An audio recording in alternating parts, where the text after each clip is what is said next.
I'm at the Edsel and Eleanor Ford home in Grosse Pointe Shores, and I am a general intern working with a bunch of different departments during my summer internship here.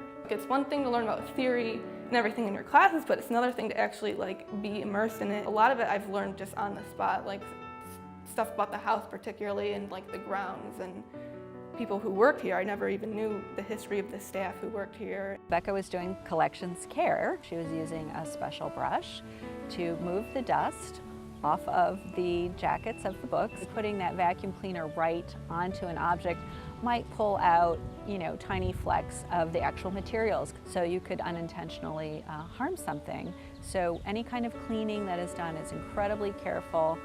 Stabilize and do no harm, essentially, is a huge part of what happens during collections care. I know most people might not understand this, but it's an incredibly good learning opportunity for us as museum staff to be able to think about maybe a little more concretely what it is we do and how we explain it to people, and also, have that mentoring and teaching moment. Sometimes we don't have the opportunities to stop and do those things.